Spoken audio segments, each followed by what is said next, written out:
최경영의 최강 시사.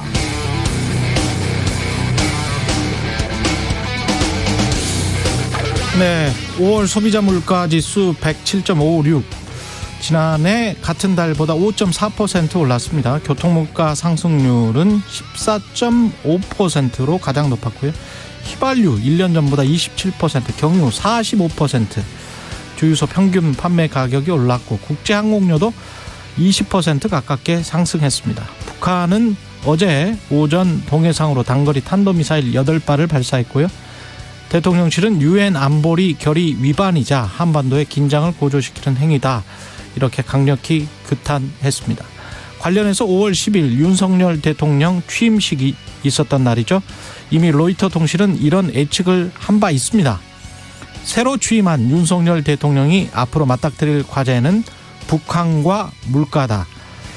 북한은 계속 새로운 무기를 시험 발사할 것이고, 인플레이션은 코로나19에서 이제 막 회복되기 시작한 한국 경제에 부담을 안겨줄 것이다.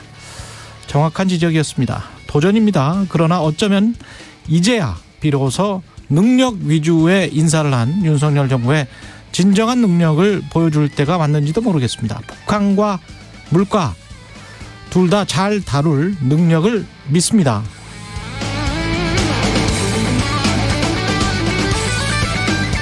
네, 안녕하십니까. 6월 6일 세상에 이익이 되는 방송 최경영의 최강시사 출발합니다. 저는 KBS 최경영 기자고요. 최경영의 최강시사 유튜브에 검색하시면 실시간 방송 보실 수 있습니다. 문자 참여는 짧은 문자 50원, 긴 문자 100원이 드는 샵9730 유튜브 무료 콩 어플도 많은 이용 부탁드리고요. 오늘 인터뷰 더불어민주당 홍영표 의원, 국민의힘 성일종 정책위 의장 만납니다.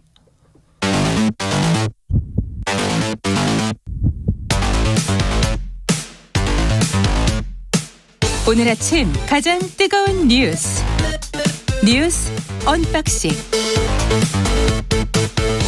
네, 6월 6일 현충일 뉴스 언박싱 시작하겠습니다. 김민아 시사평론가, 민노기 기자 나와 있습니다. 안녕하십니까? 안녕하십니까? 예, 북한이 어제 탄도미사일 8발, 하루에 8발은 처음인 것 같은데요? 네, 평양, 순안 등 4곳에서 동해상으로 단거리 탄도미사일 8발을 발사했습니다. 지난달에는 대륙간 탄도미사일하고 단거리 탄도미사일을 섞어 쏘지 않았습니까?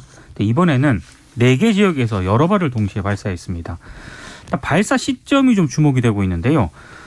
지난달에 발사할 때는 한일 정상회담을 마치고 바이든 대통령이 귀국길에 오른 시점에 이제 탄도미사일하고 대륙간 탄도미사일하고 단거리 탄도미사일을 발사했는데, 그랬죠. 이번에는 한미가 4년 7개월 만에 항공모함을 동원한 연합해상훈련을 마친 직후에 또 발사를 했거든요. 아무래도 북한이 우리는 언제 어디서든 탄도미사일을 동시다발적으로 발사할 수 있는 능력을 갖추고 있다, 이걸 대외적으로 좀 보여주려 한 것 아니냐, 이런 해석이 나오고 있습니다. 그러니까 지금 이제 북한이 미사일을 발사할 상황이 임박했다라는 전쟁을 가정을 했을 때 임박을 했다라고 하면은, 지난번에도 한번 논란이 된 적이 있는데 그걸 사전에 감지해가지고 먼저 이제 불능화시킨다든지, 그 다음에 이제 미사일이 발사되면은 중간에 격추를 한다든지, 결국 이제 이렇게 미사일 발사가 성공했으면은 거기에 보복을 한다든지, 이런 이제 전략 전술이 있는 거잖아요, 우리는. 예. 근데 이렇게 한꺼번에 이렇게 쏘면은 첫째로 사전에 탐지가 힘들 것이고, 둘째로 한꺼번에 뭔가 발사되면 이제 요격도 힘들 것이고, 그래서 이런 것들을 무력화시킬 수 있는 전술을 언제든지 우리는 할 수 있다. 이걸 이제 보여주는 거고. 우리는 동시다발적으로 미사일을 쏠 수 있다. 그렇죠. 그리고 한 군데가 이렇게 무력화되더라도 나머지 지역에서 지금 한꺼번에 쏘면 충분히 보복할 수 있다. 이걸 이제 보여주는 것도 보여주는 거지만, 그걸 이제 계속 테스트를 하는 거죠. 가능한 건지 여부를. 그러니까 북한이 그런 걸 하고 있는 건데, 이게 결국은 이제 상호 간의 어떤 전쟁을 가정한 나름대로의 시뮬레이션을 계속 하고 있는 거 아니겠습니까? 우리도 이제 미국에 대해서 이제 확장 억제나 이런 것들을 이제 실제로 가능한지 여부를 계속 테스트하는 거고, 그리고 오늘도 합참이 오늘 이제 지금 속보로 나온 게 8발 지대지 미사일 이제 대응 사격했다라고 지금 밝히고 있는 거잖아요. 그쪽에서 8발 쏘니까 우리도 8발 쐈다. 맞대응을 한 거죠. 네. 비례적 대응하는 건데, 이런 상황들이 결국은 7차 핵실험까지 가는 과정인 거죠. 그래서 이것에 대해서 앞서 이제 오프닝에서 말씀하신 것처럼, 이게 단호할 땐 단호해야 되지만 또 유연할 때는 얼마든지 유연할 수 있어야 되는 게 능력의 기준일 겁니다. 대응할 수 있는 능력에. 그래서 핵실험을 막을 수 있는 수단에 대해서도 얼마든지 우리가 유연해질 수 있어야 되고, 막지 못한다고 하면 그 이후 국면에 대해서도 단호한 부분에 대해서는 단호하고, 또 우리가 유연하게 가야 될 부분은 또 있을 테니까 그런 부분들을 사전에 잘 준비를 해서 이 경제적인 피해라든가 이런 것들을 최소화시킬 수 있는 그런 방안을 강구를 해야 된다고 생각이 됩니다. 무엇보다 정책 목표를 확고히 하는 게 중요할 것 같아요. 그렇죠. 예, 북한을 혼내주는 게 정책의 목표는 될 수가 없고 한반도의 평화 유지가 헌법에 나온 것처럼 우리의 뭐 큰 어떤 목표이기 때문에 한반도의 평화 유지와 평화 통일 쪽으로만 생각을 해야지 다른 기타 그게 전쟁이라는 게 이상하게 일어날 수가 있잖아요. 그렇죠. 예, 이상하게 일어날 수가 있기 때문에 그걸 우리가 다 계산한 대로 우리가 국제 정세를 다 계산할 수도 없고 그리고 우발적인 사건도 계산할 수가 없는 거지 않습니까? 그렇죠. 그래서 우발적인 사건이 일어났을 때 어떻게 할 것인지 그렇죠. 그리고 그때 당시에 판단을 또 굉장히 냉정하게 잘 해야 되겠죠. 그렇죠. 너무나 어떤 국민의 여론 또는 무슨 휩쓸려서 판단을 하는 것 그런 것들은 바람직하지 않습니다. 그러니까 오히려 신경 예. 써야 될 거는 이런 돌발 변수, 뭐 7차 핵실험을 하면 그게 더 이상 이제 돌발 변수는 아닌 상황이 돼버렸지만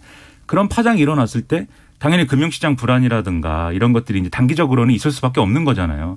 근데 그런 것들에 대해서도 이게 뭐 일상적인 어떤 경제 상황이면은 그런 것들도 뭐 제대로 이제 대응하고 뭐 이런 것들이 더 이제 쉬울 수 있겠지만 예. 또 그렇게만 이제 평온한 상황도 아니지 않습니까? 경제적인 측면에서도. 그렇죠. 그런 것들에 대한 대비나 이런 것들도 제대로 돼야 된다라는 생각이 듭니다. 우리가 늘 이런 말을 하지만 북한과 우리랑 전쟁을 만약에 절대 그런 일은 일어나서는 안 됩니다만은 만약에 그런 일이 일어나면 잃을 게 훨씬 많은 것은 누가 봐도 자명해요.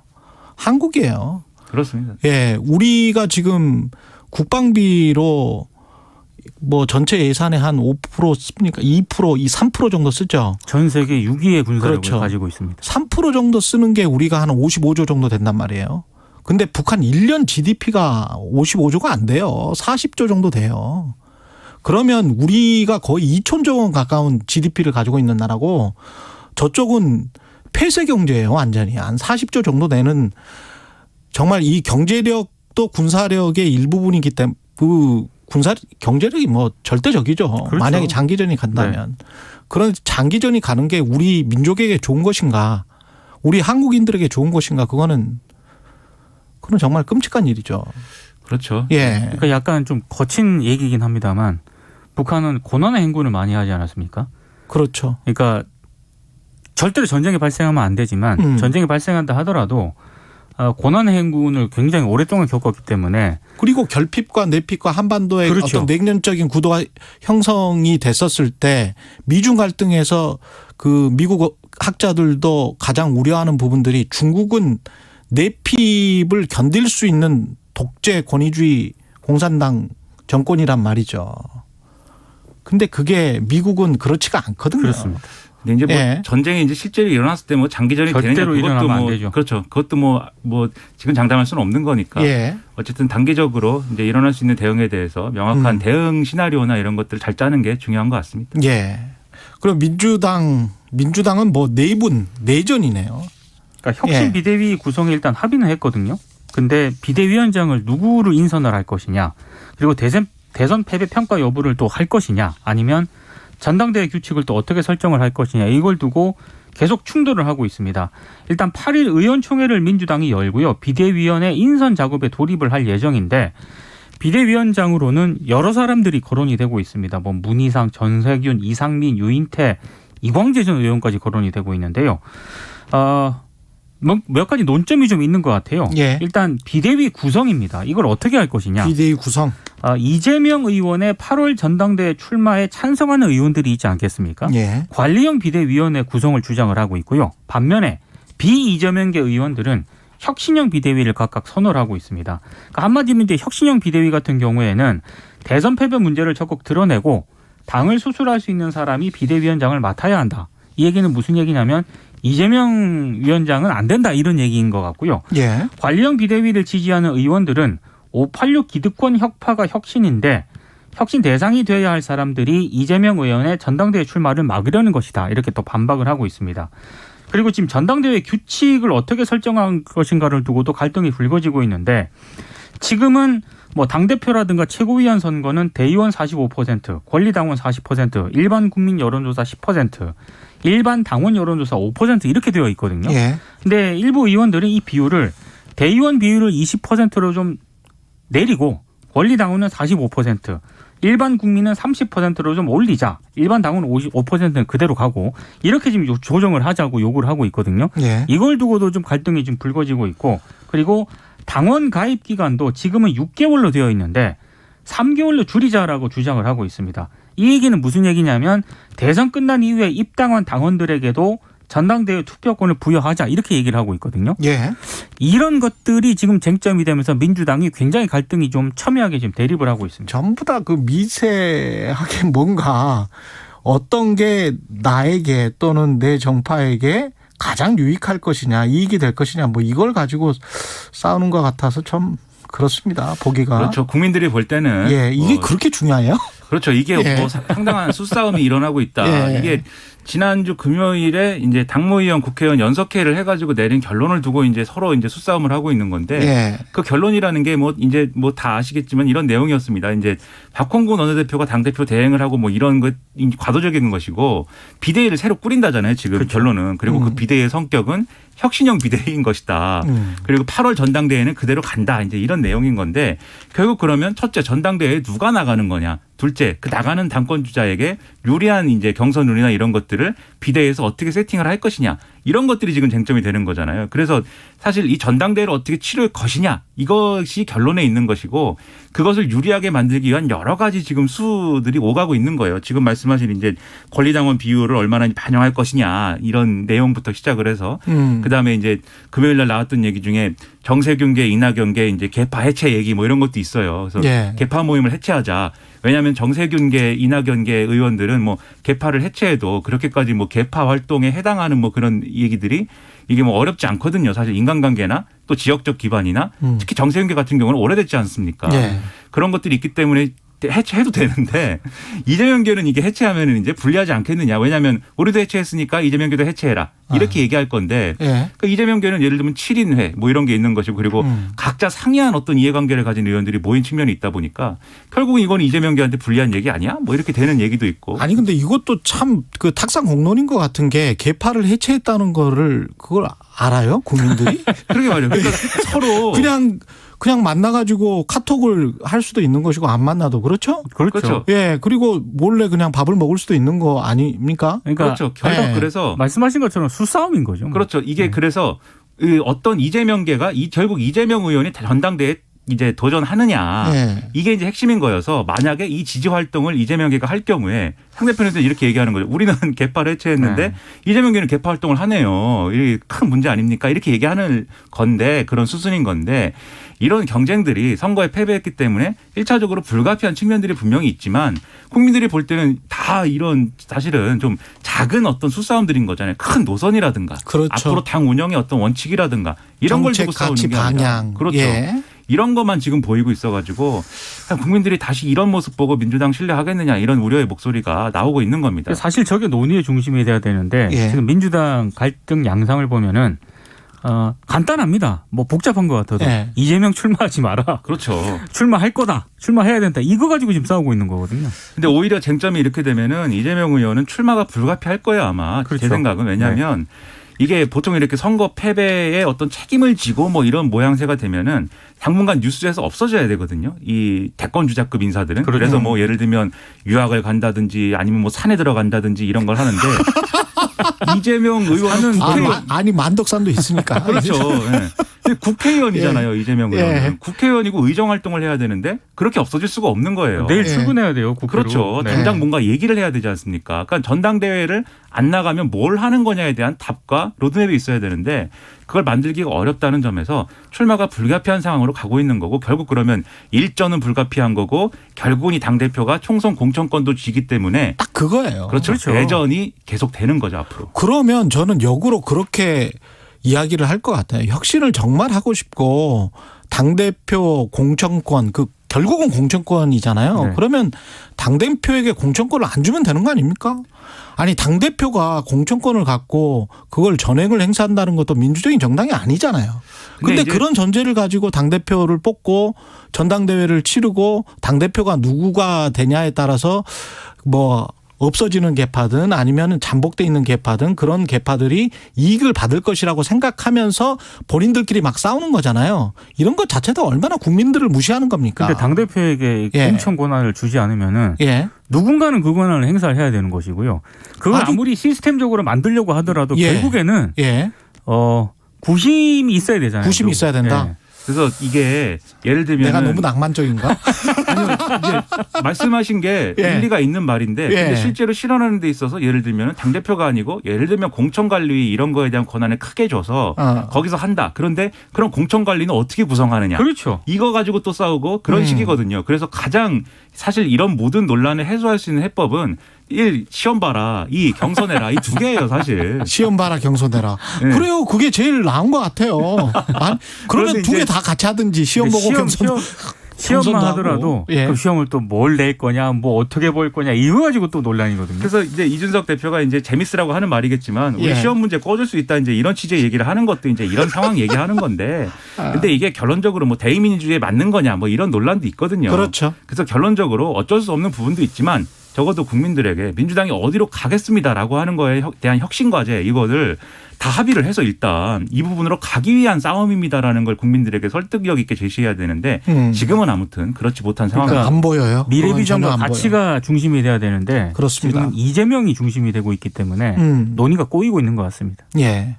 그리고 박순애 교육부 장관 후보자가 만취 상태에서 음주운전을 했는데 음주운전을 0.2 이상의 만취 상태면 정말 엄청나군요. 근데 이 선고유예를 받았더라고요. 그러니까 2001년에 음주운전 적발이 됐는데 예. 혈중 알코올 농도가 무려 0.251%였습니다. 0.25면 얼마를 마신 거야? 저는 이게. 이 수치는 굉장히 진짜 이례적인 수치인 것 같은데요. 근데 당시 도로교통법상 예. 벌금형 이상의 처분을 받을 만한 당연히 이제 그런 수준의 이제 음주 상태였는데 선고유예 처분을 받았거든요. 근데 왜 어떻게 해서 이게 사건 경위가 일어나게 됐는지에 대해서는 본인도 지금 함구를 하고 있기 때문에 정확한 상황은 지금 모른다고 합니다. 근데 더 문제가 있는 게 2001년부터 2004년까지 숭실대 행정학과 조교수를 지내고 있었거든요. 학교 측이 당시 사건 이후에 이 박 후보자를 징계했는지 여부도 아직 알려지지 않고 있는 그런 상황입니다. 일단 박 후보자는 지난달 31일에 음주운전 이력이 알려진 이후에 깊이 반성하고 있다. 이렇게만 입장을 밝혔을 뿐 사건 경위 등에 대해서는 구체적으로 언급을 하지 않고 있습니다. 선고유예를 받은 이유에 관해서도 좀 이해하기가 힘들어요. 그렇습니다. 0.2면 면허 취소 기준이 0.1인가 그랬었죠. 0.1이 뭐 소주 한 병인가 보통 그런데. 네. 뭐 저는 이제 술도 안 마셔갖고 예. 운전도 안 해서 정확히는 뭐 제가 알 수가 없습니다만. 예. 근데 이게 20여 년 전이라고 해도 그때도 음주운전에 대해서는 그럼요. 그렇죠. 문제의식이 상당했고 그때 이런 일을 한 게 왜 이렇게 일종의 솜방망이로 끝났는지에 대해서는 설명과 해명이 필요해 보여요. 그렇죠. 어떻게든 간에. 그런데 예. 이런 것들에 대해서 지금 이 박순애 후보자 그리고 교육부 인사청문 준비단이 제대로 지금 설명을 안 하고 있으니까 그래서 논란이 더 커질 수밖에 없는 건데 그럼 이런 논란들을 다 해소하기 위해서는 인사청문회를 또 해야 되지 않습니까? 그렇죠. 근데 또 인사청문회가 국회 원구성 합의가 안 되고 있는 상황에서 청문회가 또 열리지 않고 있어서 이것 상당히 우려스럽습니다. 그냥 국회는 그 다음 이야기로 넘어가 보죠. 국회가 거의 지금 공백 상태가 될 것 같습니다. 그러니까 지금 인사청문회 무산 가능성도 좀 우려가 지금 나오고 있거든요. 예. 인사청문회법상 이 국회가 인사청문 요청안이 제출된 뒤 20일 안에 인사청문을 마쳐야 됩니다. 근데 만약에 이제 이 기간에 절차를 마무리 못하게 되면 대통령이 열흘 이내로 기한을 정해서 인사청문 경과 보고서를 다시 보내달라 이렇게 요청을 할 수가 있고 이 기한마저 지나면은 임의로 임명할 수가 있거든요. 근데 김창기 국세청장 후보자는 이미 인사청문회 1차 기한이 지났고요. 지금 박순애 후보자하고 김승희 후보자, 그러니까 교육부 장관 후보자하고 복지부 장관 후보자 같은 경우에는 인사청문 기한이 각각 18일하고 19일입니다. 2주 정도 남았습니다. 김승겸 합참의장 후보자 인사청문회 기한도 18일까지거든요. 예. 근데 지금 국회 원구성 협상이 굉장히 난항 중이기 때문에 일주일째 공백 상태입니다. 그래서 지금 뭐가 가장 쟁점이냐면은 상임위원회 꾸려야 되는데 법사위원장 배분 문제 있지 않습니까? 이걸 두고 지금 여야 합의가 안 되고 있고요. 그리고 좀 전에 저희가 앞서 언급을 한 것처럼 민주당이 혁신 비대위 때문에 그렇죠. 지금 너무 정신이 없어가지고 네. 인사청문회라든가 원구성 협상이 우선순위에서 일단 밀리고 있거든요. 그래서 이런저런 이유 때문에 지금 인사청문회가 혹시 무산되는 것 아니냐? 뭐 이런 우려가 나오고 있는 거죠. 이게 가장 빠른 길은 의장단을 선출을 일단 하고 그 국회의장단이 인사청문 특별위원회를 구성을 해서 여기서 그냥 각 상임위가 아니라 여기서 그냥 인사청문회를 하자 이렇게 하는 게 제일 빠른 길이거든요, 제도적으로. 그런데 이것도 국회의장단을 선출을 하는 데 있어서 지금 다수당이 더불어민주당이기 때문에 그렇죠. 더불어민주당 출신의 국회의장이 되는 거 아닙니까? 지금 김진표 의원을 내정하는 상황인데. 그렇죠. 그런데 이럴 경우에는 국민의힘은 이렇게 또 얘기를 하는 거예요. 국회의장을 더불어민주당이 가져간다고 하면 법사위원장은 우리 거다. 여기서도 법사위원장이 걸리는 거거든요. 근데 이 문제는 또 민주당 내부에서도 법사위원장을 마지막까지 고집을 할 것이냐. 첫째로 지난번에 약속한 바도 있고 둘째로 어쨌든 국회의장을 가져가는 거라고 하면은 법사위원장까지 가져간다고 하는 거에 대해서는 여러 가지 정당성이나 명분이나 이런 것들이 좀 없지 않느냐라는 얘기가 내부에서도 나오고 있어요. 그러면 지금 여러모로 비대위 때문에 여러모로 골치가 아프고 내용이 있긴 하지만 박홍근 원내대표도 있고 협상을 할 수 있는 지도부가 없는 건 아닌 거잖아요. 지금 당대표 대행도 하고 있는데. 그리고 원구성 협상은 어쨌든 원내대표가 주도권을 가지는 측면이 있는 거 아닙니까? 그럼 이 부분에 대해서는 빨리 좀 포기할 건 포기하고 합의해 줄 건 합의하고 대신에 예를 들면 법사위를 권한을 좀 줄인다든지 그런 내용에 합의한다든지 또는 사법개혁특위를 이제 만들어야 되는데 거기에 대해서는 최소한 국민의힘이 합의할 수 있도록 하는 그런 양보를 또 해준다든지 서로 접점을 분명히 찾아갈 수 있다고 보이거든요. 그래서 그런 부분에서 빨리 좀 이 합의를 하는 게 인사청문 기능을 제대로 국회가 발휘하기 위해서라도 필요하다. 그 점에 좀 공감들을 했으면 좋겠습니다. 국정기조실장에 또 검사가 임명이 됐습니다. 조상준 변호사인데요. 예. 대검찰청 형사부장을 지냈고요. 그 도이치모터스 주가 조작 의혹 사건에서 김건희 여사를 변호했던 그런 인물입니다. 검사 출신. 그렇습니다. 예. 그리고 한덕수 국무총리 비서실장에도 박성근 변호사가 역시 임명이 됐는데 역시 검사 출신이고요. 비서실장도. 그렇습니다. 예. 그리고 공정거래위원장 후보자도 강수진 고려대 교수가 이미 내정이 됐거든요. 예. 검사 출신이고 윤석열 대통령하고 그 이노공 법무부 차관하고 근무를 하면서 카풀을 함께 했다고 합니다. 카풀. 그렇습니다. 그리고 이번 주에 금융권 인사가 또 단행이 될 예정인데 또 검찰 출신이 또 중용이 될 것이다. 이름들이 거론이 되고 있는데 예. 다 검사 출신들이거든요. 예. 그래서 검사 출신들이 너무 많이 지금 요직에 기용이 되고 있다라는 그런 비판이 나오고 있습니다. 쭉 한번 정리를 해보면 뭐 어마어마합니다. 대단할 것 같습니다. 지금 네. 상황 자체가. 그러니까 지금 예. 언론에서도 우려를 상당히 하고 있는 게 예. 예를 들면 오늘 중앙일보 사설의 경우에도 지금 말씀하신 이제 국정원 기조실장, 국무총리 비서실장, 그다음에 뭐 말씀하신 이제 공정거래위원장 등등에 다 검사 출신이 앉혀져 있고 인사 라인에도 다 검사 출신이기 때문에 그런 부분에서 공감할 수 있는 국민이 얼마나 되냐. 특히 공정거래위원장은 고도의 전문 지식과 기업에 대한 일가견이 필요한 자리인데 검사 출신 납득되느냐 이제 이런 비판을 하고 있고요. 동아일보도 마찬가지입니다. 예, 이게 지나친 검찰 편향 인사에 대한 비판이 많았지만 개의치 않겠다는 식의 마이웨이 인사가 계속되고 있다 이렇게 비판을 하고 있고 특히 이제 앞서 국정원 기조실장 조상준 전 검사의 경우에는 이 김건희 씨 변호사를 지냈는데 이게 그리고 윤석열 대통령의 이 징계 취소 소송의 법률 대리인도 했는데 이런 인사가 국정원의 인사예산 총괄하는 기조실장 맡은 게 결국은 윤석열 대통령이 국정원까지 직할체제로 만들겠다는 의도 아니냐 이렇게 이제 주장을 하고 있는 거거든요. 이게 중앙일보랑 동아일보 사설 내용이었습니다. 예. 당연히 한겨레라든가 이런 신문도 사설에서 마찬가지 비판을 하고 있고 이너서클을 형성하는 게 우려된다. 다 이런 목소리 내거든요. 이게 검사판이에요 지금. 그러니까요. 예. 그러면 대통령실도 그렇고 완전히 검사판입니다. 그렇죠. 예. 국민적 우려가 커질 수밖에 없고 이렇게 해서는 안 된다. 그런 목소리 나올 수밖에 없는 겁니다. 능력인주의 인사라고 하는데 한번 보겠습니다. 어느 정도의 퍼포먼스가 나오는지 어느 정도의 실적이 나오는지 검사들이 얼마나 일을 잘하는지 검사 출신들 기대합니다. 예. 뉴스 언박싱 민동기 기자 김민아 시사평론가였습니다. 고맙습니다. 고맙습니다. KBS 1라디오 최경영의 최강시사 듣고 계신 지금 시각 7시 44분입니다. 밤사이 강원 북부 동해안에 호우주의보가, 강원 북부 산지에 호우경보가 내려졌습니다. 강원 영동은 내일까지 최대 80mm, 많은 곳은 100mm 이상의 비가 내릴 텐데요. 오후 들어 동풍이 더 강해져 시간당 30mm로 쏟아질 수 있겠습니다.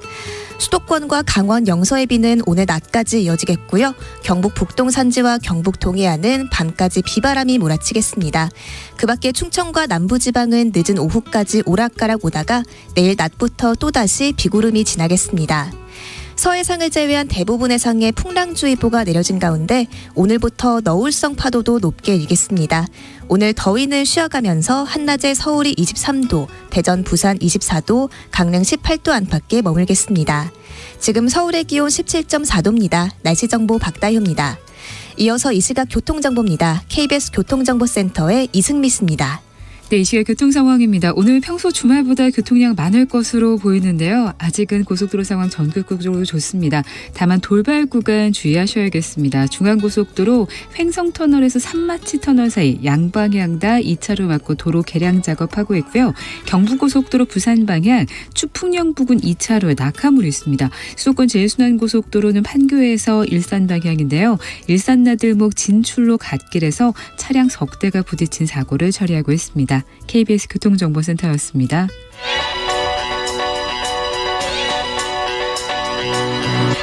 최강 시사 김봉신의 눈.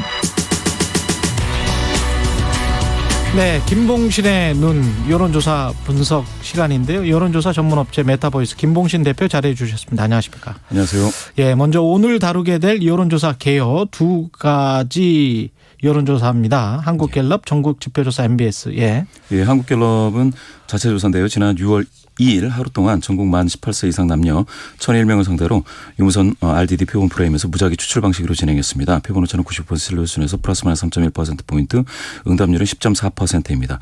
전국지표조사는 엠프레임 퍼블릭, KS대 리서치, 코리아 리서치, 한국 리서치 4개 업체 자체 조사로 지난달 30일부터 6월 1일까지 사흘간 전국 만 18세 이상 남녀 1,014명을 대상으로 휴대전화 가상번호를 이용한 전화면접 조사를 이루어졌고요. 역시 표본 오차는 95% 신뢰 수준에서 플러스 마이너스 3.1%포인트, 응답률은 15.8%입니다. 자세한 사항은 중앙선거여론조사심의위원회 홈페이지를 참조하시면 됩니다. 예. 대통령 직무 수행 평가부터 알아보겠습니다. 긍부정 비율이 긍정이 53인가요? 예. 긍정이 53, 부정은 34, 격차가 이제 19%포인트로 긍정이 우세한데요. 예. 2주 전, 그러니까 이게 5월 4주는 이게 이제 선거 때문에 조사가 안 돼서 2주 전과 비교했을 때 2%포인트 긍정률이 높아졌습니다. 5점 이내 상승이니까 뭐 아주 큰 변화는 아닌데요. 지금 안정적으로 그래도 안정적으로 올라가고 있다라고 지금 봐야 되겠죠. 그렇습니다. 왜냐하면은 당선 이후부터를 쭉 생각을 해보면 그래프가 이거는 뭐 상승 곡선이다. 그거는 확실한 것 같습니다. 예. 당선자 시절에 다소 이제 낮았는데요. 부정이 더 높고 그랬는데 지금 취임 이후에는 부정은 30% 초반으로 빠지고 있고요. 예, 긍정이 높아지고 있습니다. 바로 2주 전이랑 비교해서는 뭐 오차범위 내기 때문에 뭐라고 말할 수는 없지만 그렇습니다. 장기 그래프로 한 몇 개월치는 지금 좀 올라가고 있다.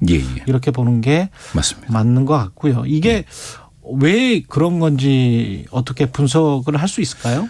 지금 이제 취임 초 컨벤션 효과라고 이제 볼 수 있겠고요. 지방선거 이후에도 특별히 대통령이 뭐 관리를 잘못했다거나 그런 것 없이 또 여당이 충분한 그 성과를 얻었다 이렇게 보시면 될 것 같습니다. 예. 연령대별로 보면 어떻습니까? 이게 연령대별로 그 컨벤션 효과가 강하게 나타나는 연령대가 청년층인 것 같습니다. 아, 그렇군요. 예. 2주 전에 5월 3주에 18에서 29세는 긍정 비율이 34에 지나지 않았는데요. 2주 후 6월 1주에 15%포인트가 높아져서 49, 절반이 긍정하고 있습니다. 그러니까 이게 이제 지방선거 끝나고 여론조사를 한 거죠? 맞습니다. 예. 그러니까 지방선거의 컨벤션 효과라고 볼 수 있다. 특히 그렇습니다. 18세부터 29세 같은 경우는.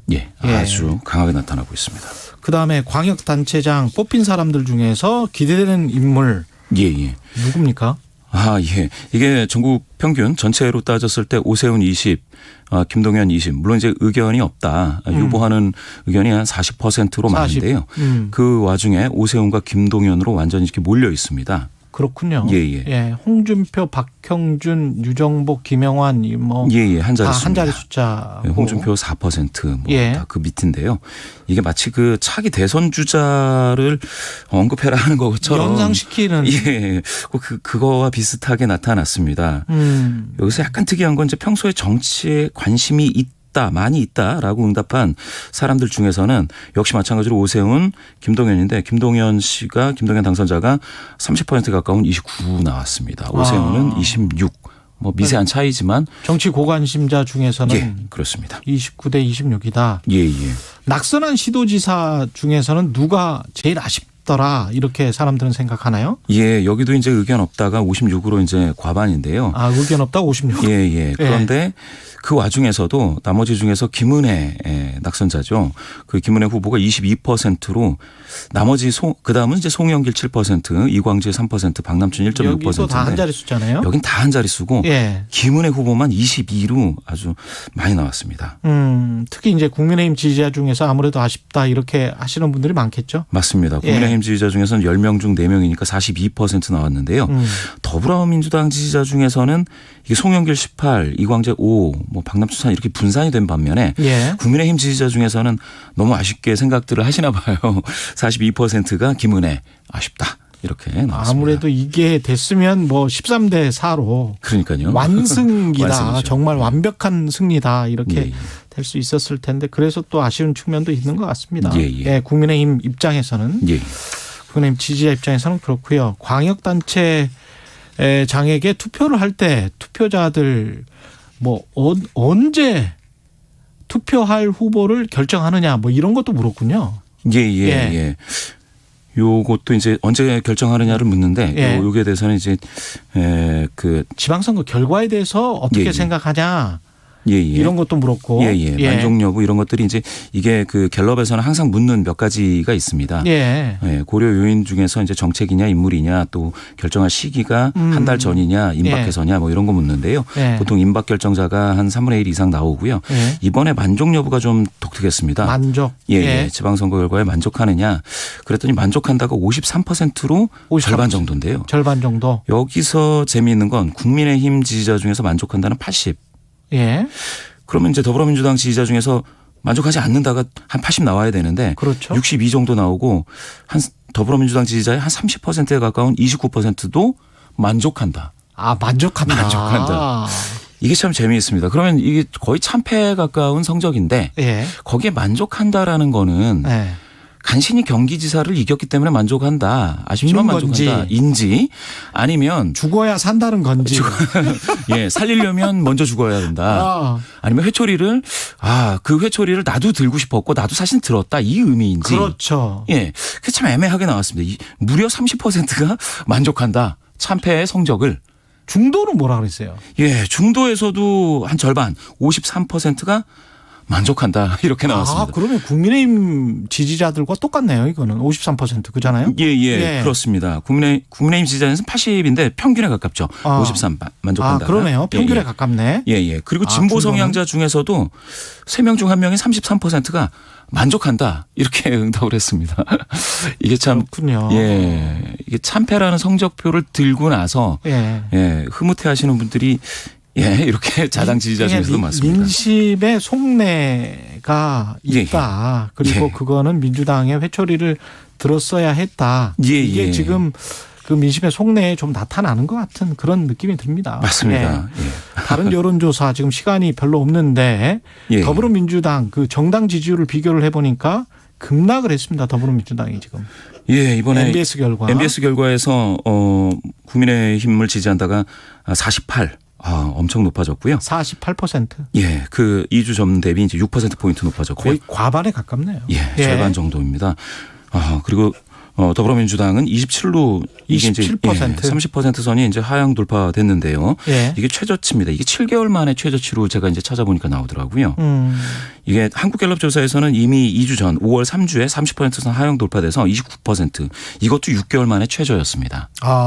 이게 지금 더불어민주당이 약간 좀 국민들이 보고 있는 시선은 약간 좀 위험한 수준. 위험하다. 이 정도 되면은 그렇죠. 지금 의석수를 생각을 해보면 거의 최악의 수준이네요. 맞습니다. 잘못하면 10%대까지 갈 수도 있겠습니다. 더불어민주당 지지자들 입장에서는 우려가 클 것 같고요. 맞습니다. 마지막으로 국가 경제 전망에 대한 예측 요거까지 맞출 수 있을는지 모르겠는데 좋아질 것이라는 예측이 또 많았네요. 이것도 지방선거 컨벤션 효과가 있나요? 근데 그게 그 6개월 전 대비해서 좋아질 거라는 전망이 30에서 32로 바뀐 거니까 큰 변화는 없고요. 그렇군요. 32면. 그런데 이제 나빠질 거다라는 전망은 14에서 21로 7%포인트가 더 많아져서 5.2를 벗어난 정도의 증가폭을 보였습니다. 나빠질 것은 또 많아졌는데 그건 많아졌습니다. 오차범위 넘어서 증가를 했다. 예, 그렇습니다. 그럼 좋아질 것이라는 전망 이거 연령대별로 보면 어떻습니까? 좋아질 것이라는 전망이 아무래도 이제 고령자에서 많았는데요. 60대 이상, 뭐 60대, 70세 이상에서 뭐 44%, 52%가 좋아질 것이라고 했는데 실제로 경제 활동을 하고 있는 허리가 되는 40대에서는 나빠질 것이다가 31, 또 50대에서도 나빠질 것이다가 27로 평균보다 더 많아가지고요. 아, 그렇군요. 예. 이것도 안타깝습니다. 정치적 성향에 따라서 확실히 그 좌우가 되는 것 같은 그런 느낌이 드네요. 예, 그렇기도 하고 전쟁 영향도 있는 것 같습니다. 전쟁 영향도 있는 것 같고. 알겠습니다. 여기까지 해야 되겠습니다. 여론조사 전문업체 메타보이스의 김봉신 대표였습니다. 고맙습니다. 감사합니다. 예. 2부에서는 더불어민주당 홍영표 의원 그리고 국민의힘 성일종 정책위 의장 각각 만나보겠습니다.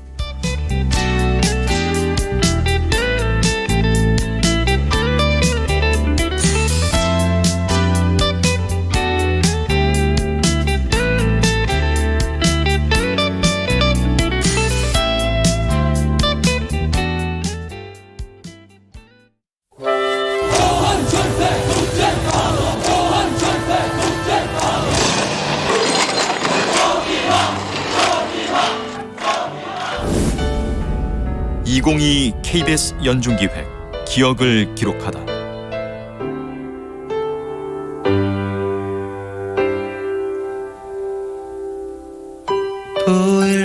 80년 민주화의 봄이 오는 줄 알았어요. 박정희가 죽고. 그런데 그 군부 전두환이라는 군인들이 다시 구태타를 함으로 인해서 시민들은 분개했죠. 일반 시민도 이건 아닌데, 그렇지만 힘이 없어서 그 사람들을 한거를 하는 방법 몰랐는데 87년 민주항쟁이 일어나니까 거기에 모든 시민이 다 나와서 환호하고 저도 동참했습니다.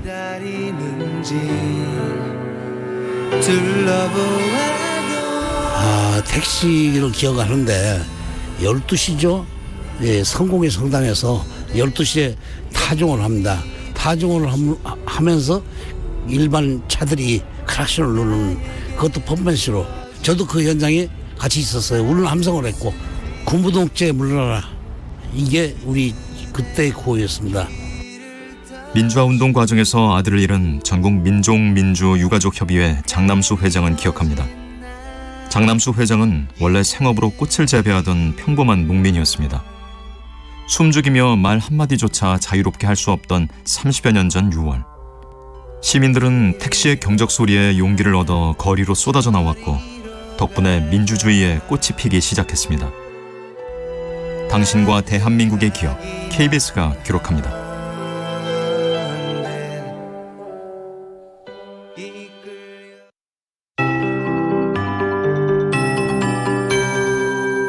KBS 58분 날씨. 현충일인 오늘 비구름이 건조함을 해소해주고 있습니다. 어제는 남부와 제주도에 비가 집중됐는데 지금은 동해안을 따라서 비구름이 강하게 발달해 있습니다. 밤사이 강원 북부 산지에 호우경보가, 강원 북부 동해안엔 호우주의보가 내려졌는데요. 지금도 시간당 30mm로 강하게 쏟아지는 곳이 있습니다. 강원 영동은 내일까지 비가 이어지면서 앞으로 최대 80mm, 많은 곳은 100mm 이상이 더 오겠습니다. 수도권과 강원 영서의 비는 오늘 낮까지 이어지겠고요. 경북 북동 산지와 경북 동해안은 밤까지 비바람이 몰아치겠습니다. 충청 이남으론 늦은 오후까지 오락가락 오다가 내일 낮부터 또다시 비구름이 지나겠습니다. 내일은 전라권에 5에서 30mm, 충청권 남부와 경상 서부 내륙, 제주도에 5에서 10mm의 비가 오겠습니다. 바람이 무척 강한 가운데 동해상과 남해상, 제주도 남쪽 해상에 풍랑주의보가 내려져 있습니다. 특히 동해상은 오후부터 물결이 5m 이상으로 매우 높아지겠고요. 해안가의 너울성 파도도 높아져 안전에 유의해 주셔야겠습니다. 오늘 전국적으로 더위는 쉬어가겠습니다. 한낮 기온 서울이 23도로 어제보다 4도 정도 낮겠고 대전, 부산 24도, 강릉 18도 안팎에 머물겠습니다. 지금 서울의 기온 17.3도입니다. 박다효입니다.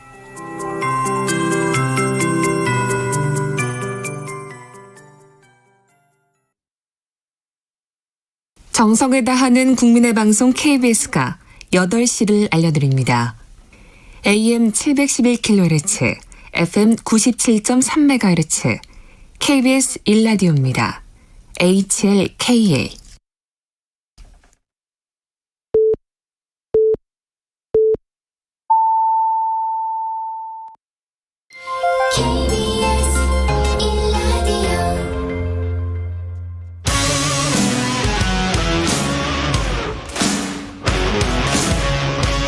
오늘 하루 이슈의 중심 최경영의 최강 시사. 네, 대선에 이어서 지방선거까지 참패하면서 민주당 거센 후폭풍에 휩싸여 있습니다. 이재명 의원에 대한 책임론으로 계파 갈등이 커지면서 내용도 심화되고 있고요. 친문재인계 맏형 이렇게 불려도 되는 거죠? 뭐 별로 인정하고 싶지 않은데. 네. 예. 홍영표 더불어민주당 의원 나와 계십니다. 안녕하세요. 네, 반갑습니다. 이게 지금 뭐 핵심은 이건 것 같아요. 그러니까 이재명을 지지하는 겉에서 외부 사람들이 보기에 이재명을 지지하는 국회의원들과 그 이른바 친문재인계로 불렸던 국회의원들의 싸움이다. 이렇게 정의해도 되는 겁니까? 어떻게 생각하세요? 언론에서 자꾸 이제 그렇게 정의를 하고 있는데. 글쎄요, 이제 예. 이번에 지방선거 끝나고 나서 사실은 우리 당 내뿐만 아니라 뭐 저희 당을 떠나서 예.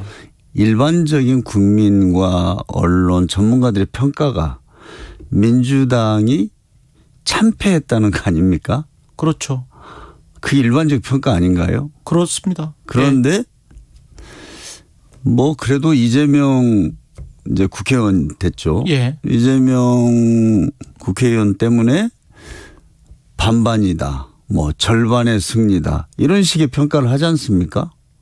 그러니까 또 안에서 당 내에서 아니 뭐 그런 이야기들을 지금 하고 있지 않습니까? 민주당의 지지자들이 지지자들 적극적 강성 지지자들이죠. 강성 지지자들이 우선 예. 온라인을 통해서 사실상 절반의 승리다. 이재명 그 국회의원이 개항에 나가지 않았으면 그나마 김동연도 못 건지고 개항도 안 됐을 거다. 예. 대선 끝나고 윤석열 정부가 출범한 지 얼마 안 돼서 한 선거기 때문에 우리가 질 수밖에 없었는데 송영길 이재명 후보가 나서서 그나마 이렇게 됐다. 이렇게 평가를 하지 않습니까? 예. 그래서 이제 과연 그런가? 이제 지난 대선에서도 대선을 0.73%로 져서 많은 사람들이 이제 패배한 건 패배한 거 아니냐. 그것을 뭐 우리 적극적 지지자나 국민들이 그렇게 평가할 수는 있지만 우리 후보, 당은 결코 패배한 거죠. 거기에 맞춰서 우리가 성찰도 하고 반성도 하고 그러면서 지선에 임해야 된다 이랬는데 당시에 졌지만 잘 싸웠다. 이제 이런 평가를 하면서 지선에 임하게 된 거 아닙니까? 예. 그런데 그랬는데 이번에 똑같이 또 많은 저는 이해가 되지 않지만 이재명 그 의원 쪽에서는 뭐 그래도 이재명 의원이 나서서 지방선거 결과가 이 정도라도 경기도라도 건지고 개항이라도 건진 거 아니야? 이런 식의 평가를 하는 이제 상황이 저는 이제 지금 중요한 겁니다. 그래서 그런 평가 자체가 잘못됐다. 저는 잘못된 거 아닌가요? 민주당이 참패하지 않았습니까? 그리고 절반의 승리를 했습니까? 그 참패의 책임은 이재명에게 있다. 저는 이제 여러 가지 원인들이 있겠죠. 예. 뭐 이런 평가를 하다 보면 과거에 문재인 정부 5년이 뭐 잘못된 것부터 뭐 많은 이야기를 할 수 있지만 이번 지방선거에서 그나마 저희가 뭐 다 이길 수는 없지만 이번 선거 결과를 분석해 보면 우리가 가장 그 패배했었던 큰 원인 중에 하나가 이재명 후보 이재명 의원이 개항으로 나서고 송영길 후보가 그 서울시장 후보. 예. 이게 이제 결정적인 원인이다. 이게 저는 일반적인 평가로 저는 받아들이고 있거든요. 그건 뭐 우리 당에서 원인이다. 하는 걸 넘어서서 전문가들이나 지금 그 이후에 지방선거 결과에 대한 어떤 평가, 이걸 다 보면 그게 이제 저는 일반적인 평가라고 보거든요. 그런데 그래서 인정을 하지 않지 않습니까? 그분들이 어떻게 해서 서울시장과 개항을에 나서게 된 거예요? 당에서 결정이 될 때? 제가 이제 사실은 우리는 지난번 대선 때도 그랬고 이번 지방선거도 그랬고 당이 국민의힘에 비교하면은 정말 우리는 일사불란하게 함께 했습니다.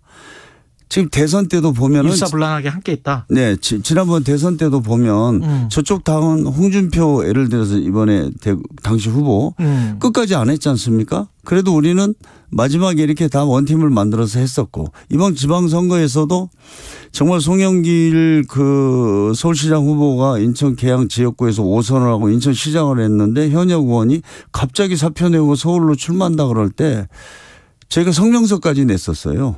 네. 그거 하나 외에는 그냥 이제 어쩔 수가 없다 그냥 놔뒀었고 그다음에 그런데 뭐 다 아시겠지만 우리 당은 이제 원래 공천 시스템이라는 게 있고 당원 당규에 따라서 공천하는 거 아닙니까? 그 전략공천위원회에서 송영길 서울시장 출마하는 것에 대해서는 안 된다 판단해서 컷오프까지 시켰지 않습니까? 그걸 하루 저녁에 이제 이런 것들을 좀 저희가 한번 나중에 조사를 해봐야 됩니다.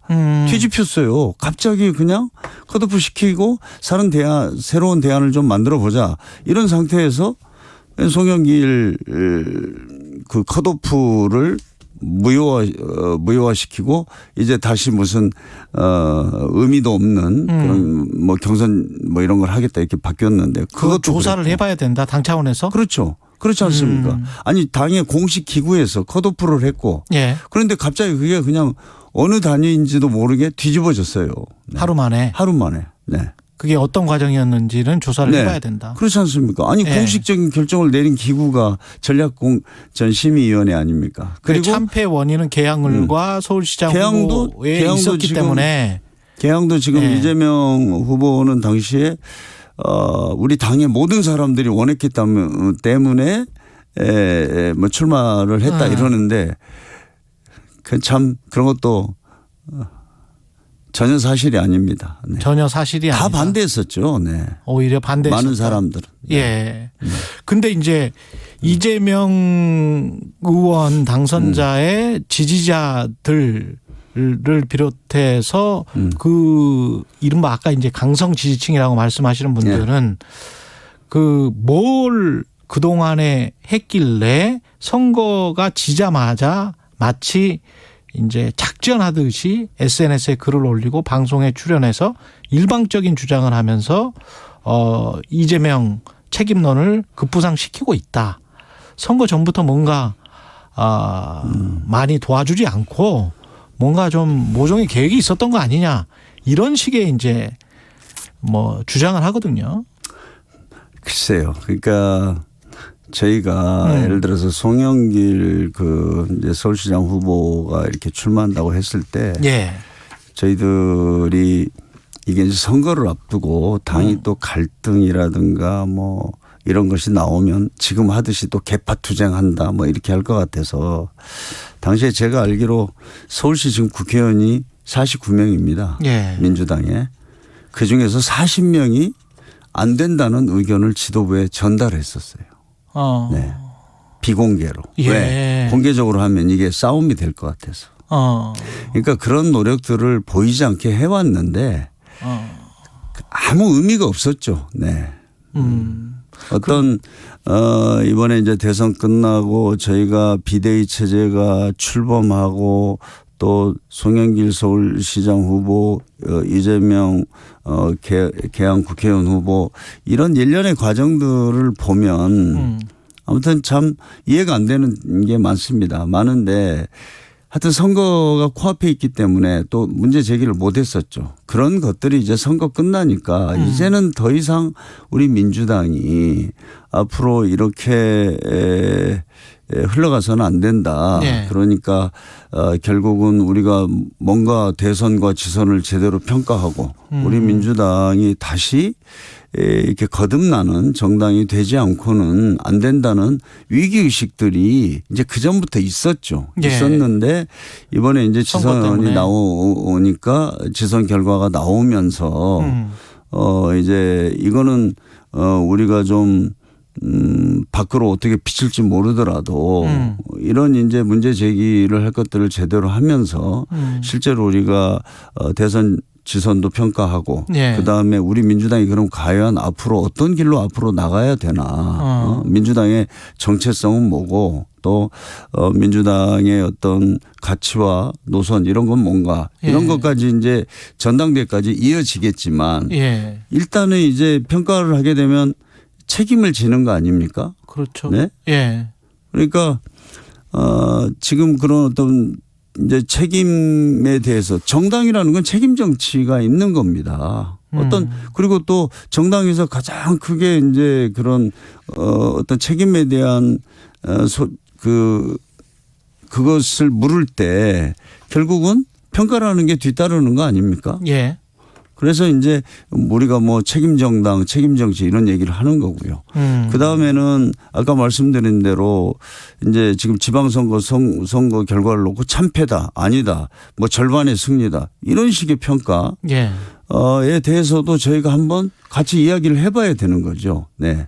그리고 그 토대 위에서 그러면 앞으로 이제 우리 민주당은 어느 길로 나가서 정말 다시 국민의 신뢰를 회복할 수 있는 완전히 새로운 당으로 다시 만들 수 있는가. 여기 이런 논의까지 이어질 수가 있는 거죠.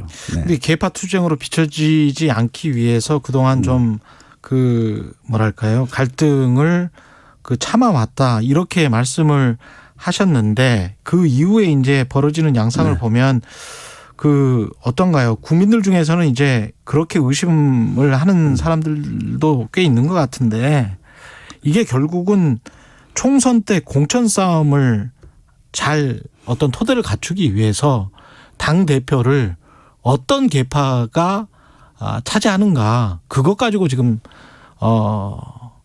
지선 전부터 또는 대통령 선거 전부터 그랬던 거 아니냐 뭐 이렇게 지금 생각하는 사람들이 있잖아요. 그러면 이제 당이라는 거는 그냥 그때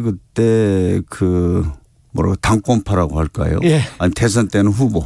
또 뭐 지선 때는 또 뭐 비대위니까 거기 중심으로 해서 어떠한 이견도 있어서는 안 되고 거기에 대해서 어떤 문제를 제기하거나 비판하거나 이러면 그거는 당권에 대한 욕심이 있어서 이야기하는 거니까 입을 다 다물어야 되겠죠. 그러네요. 지금도 그냥 절반의 승리야. 잘한 거 아니야? 이재명, 송영길 그 두 후보 때문에 이 정도 결과 나온 거 아니야? 그걸 우리는 받아들이고 가야 되는 거죠. 그렇지 않습니까?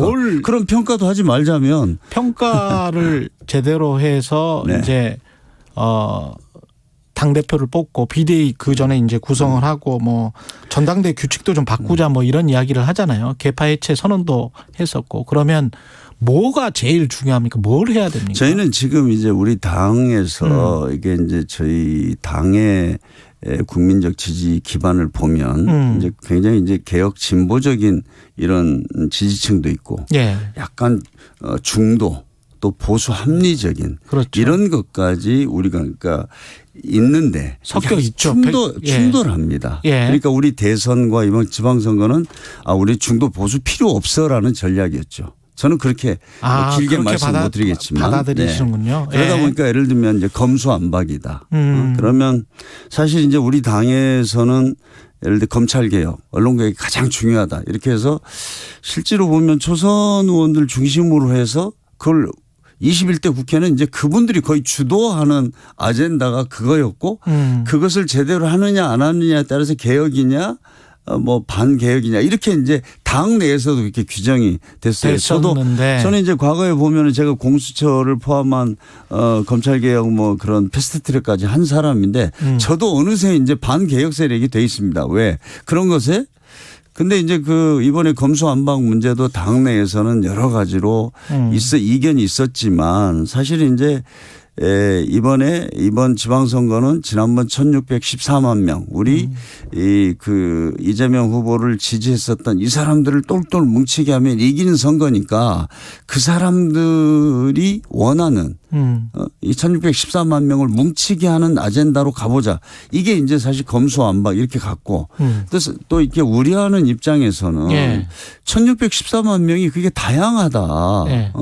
다양한 사람들이 모여서 1614만 명이 되고 심지어는 내가 그냥 우리 민주당과 뭐 또 이재명 후보도 마음에 들지 않지만 나 윤석열 대통령은 절대로 못 보겠어. 이런 사람도 있을 거 아닙니까? 그렇죠.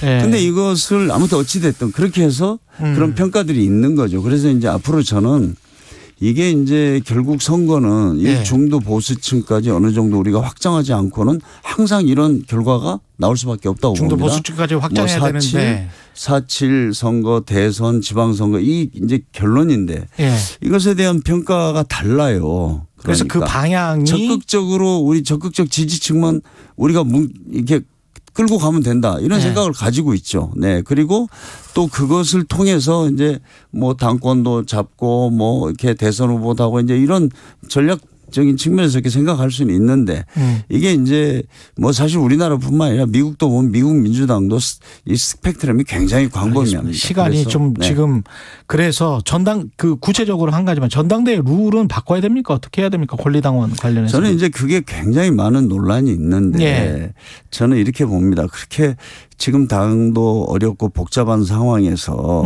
그 선거를 또 앞두고 룰을 바꾼다는 것은 또 당에 굉장히 많은 진통이 있을 수밖에 없어요. 그러면 그때도 그렇게 만든 이유들이 있습니다. 1, 2년 해온 것도 아니고 뭐 그런 것들을 존중하는 것이 맞지 않나 저는 그렇게 생각이 의원님은 됩니다. 대표 나오십니까? 제가 사실 제일 곤혹스러운 문제인데요. 저는 사실 지금 이 민주당의 위기에 대해서 누구보다도 이렇게 가서는 우리 민주당이 지난 70년 동안 전통과 또 우리가 역사적으로 해왔던 역할 이런 것들 제대로 할 수 있을까 이런 의문이 많습니다. 그래서 저는 뭐 가장 중요한 거는 지금 우리 민주당이 완전히 이런 성찰과 반성의 토대 위에서 쇄신하고 혁신해서 이게 새로운 민주당이 되어야 하는데 그 과정에서는 새로운 생각과 새로운 리더십이 필요하다 저는 그렇게 생각합니다. 그래서 뭐 저 개인적인 문제는 이제 자꾸 뭐 또 그렇게 공격도 받고 있습니다. 뭐 당권 나오려고 당대표 하려고 사심을 가지고 비판하냐 그러는데 지금 이제 뭐 제가 아무리 말을 한들 뭐 제가 제 진정성을 어떻게 받아들이겠습니까? 그래서 저는 일단은 이 당을 쇄신하고 혁신해서 새로운 민주당을 만드는 것, 또 새로운 리더십을 만드는 것, 뭐 이 과정에서 좀 역할을 하면서 제가 판단을 하려고 합니다. 알겠습니다. 더불어민주당 홍영표 의원이었습니다. 고맙습니다. 네. 오늘 하루 이슈의 중심. 당신의 아침을 책임지는 직격 인터뷰. 여러분은 지금 KBS 1라디오 최경영의 최강 시사와 함께하고 계십니다.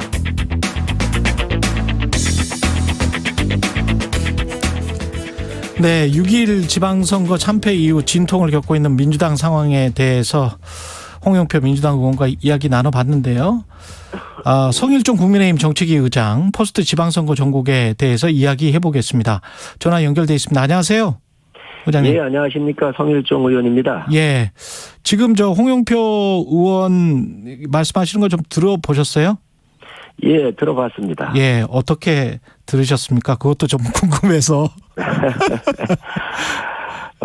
야당의 이야기니까는요, 저희가 이렇게 많이 언급하는 건 좋지 않을 것 같은데, 저희도 5년 전에 탄핵 정국에서 야당을 5년을 해봤지 않습니까?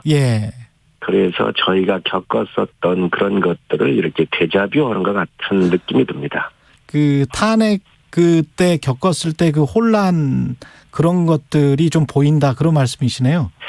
야당이 되고 나면은 늘상 좀 시끄럽죠. 개파 간에도 시끄럽고.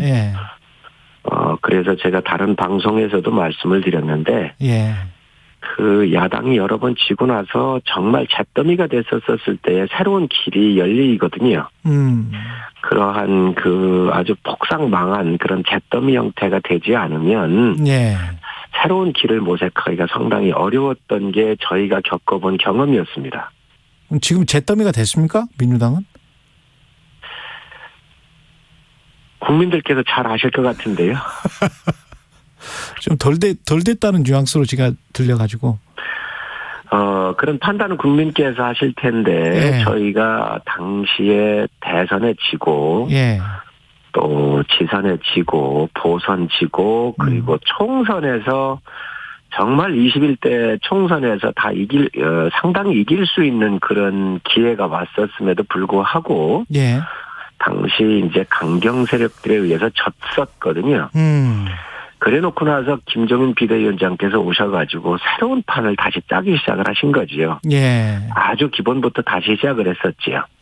그래서 그런 과정들을 겪고 났는데, 지금 야당도 좀 비슷한 그런 상황을 겪고 있지 않나 싶습니다. 또 하나 예를 들으면, 그 지방선거 할 때에 대선에서 지고 홍준표 당시 대선 후보가 미국으로 가셨잖아요. 그 이후에 그 복귀하려고 하는 몇몇의 사람들이 그 지방선거 할 때에 국회의원 보선 지역이 몇 개가 있었습니다. 거기에 나오고 싶어가지고 몇 개월 안 된 그 미국에 가 계셨던 홍준표 대표를 끌어들였었지요. 그래서 그때에 또 다 졌었단 말이죠. 그런 여러 가지 과정들이 있습니다. 그래서 그 당내에서 그러한 자기 반성이나 혁신 없이 어떤 생존을 하려고 하는 몇몇 사람들에 의해서 당이 굉장히 망가졌었던 선례가 있습니다. 이런 것들이 민주당이 한번 되돌아보면 어떨까 생각을 합니다. 많은 거를 연상시키는 그런 말씀을 해 주셨고, 그 100일 골든타임을 지키기 위해서 100일 작전을 시행하겠다. 지금 정책위 의장님이 밝히신 내용인데, 이게 굉장히 지금 중요합니까? 앞으로가? 이미 당 정책위에서는 이런 프로그램을 시작을 했고요. 대통령께서 100일을, 대한민국의 100일의 그림을 그리는데, 저희 국회를 비롯해서 그동안 대통령의 공약사항들이 많이 있습니다. 이거에 대한 확고한 믿음을 국민들한테 드리는 것이 저는 굉장히 중요하다고 봤고요. 그래서 대통령의 공약사항들을 점검할 거고요. 또 그와 관련되는 민생과 관련되는 문제라든지 경기 활성화와 관련되는 문제, 또 미래를 준비하는 그런 문제, 여러 가지 이런 문제점들에 대한 것들을 입법적으로 서포트를 해드려야 되겠다라고 생각을 합니다. 그래서 앞으로 100일 동안 정말 국가가 새롭게 정돈이 되고 미래로 나가는데 이러한 국회나 행정부가 협력해서 정말 그 앞으로 잘 나갈 것이다. 라고 하는 이 일하는 모습을 국민들께서 아실 때 저희 당이나 대통령께서 큰 힘을 받으시고 더 자신감 있게 국가를 이렇게 리드해 가실 수 있다. 그래서 당에서는 앞으로 100일 정도를 놓고 입법이라든가 이런 지원 체계를 강력하게 저희가 추진하겠습니다. 이른바 이 100일 작전의 가장 1순위 과제는 뭘까요? 가장 1순위는 저는 약자를 위한 여러 가지 입법이라든가 또 정책을 추진해가는 게 맞다고 생각합니다. 그래서 그 지금 현재 대기업하고 중소기업들의 납품 단가 연동제를 굉장히 오랜 수건이었는데 이게 해결이 안 됐거든요. 그래서 지금 물가가 많이 오르고 이렇기 때문에 약자들의 어려움, 힘없는 분들의 이러한 그 애로사항들을 당이 좀 나서서 연동제 같은 경우를 좀 빨리 해드려야 되겠다. 그래서 저희가 그동안 여러 그 세미나도 좀 했고요. 또 정부하고도 협의를 했고 지금 법안도 내져 있고 또 보강을 할 겁니다. 그래서 이런 납품 단가 연동제 같은 이런 약자를 위한 정책, 입법 이런 것들을 좀 하려고 그러고요. 또 지금 시행을 하고 있습니다. 민생과 관련된 문제입니다. 그래서 가상자산 같은 경우도 우리 2030들이 많이 투자를 해 있는데 전번에 테라, 누라 같은 사태를 겪으면서 굉장히 어려움이 있거든요. 그래서 그 지선기관동에도 이틀 동안을 또 협의를 다 이렇게 하고 또 세미나도 열고 업계 또 당정에 협의를 다 했습니다. 그래서 많은 지금 대책을 내놓고 있고 향후에 이에 따른 또 입법을 또 계속해서 내게 될 겁니다. 그리고 세 번째는 경기가 지금 어렵기 때문에 이에 따른 활성화 대책이라든가 이런 것들을 좀 준비하고 있습니다.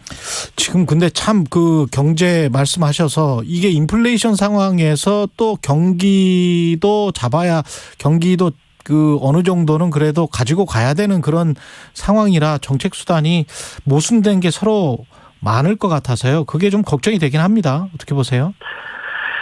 그렇습니다. 이게 이제 경제라고 하는 것이 뭐 어느 한 정권 들어와서 하는 게 아니라 다 연결되는 거잖아요. 그렇죠. 지난 5년간 또 쌓아왔었던 물려받은 유산이 굉장히 좀 무게가 크지요. 부담이 크지요. 예. 그래서 이 부분은 윤석열 정부에서 반드시 빨리 해결해야 될 문제라고 보고 있고요. 또 대통령께서도 물가에 대한 상당한 그 어려운 전쟁 상황이라는 말씀을 하셨고요. 예.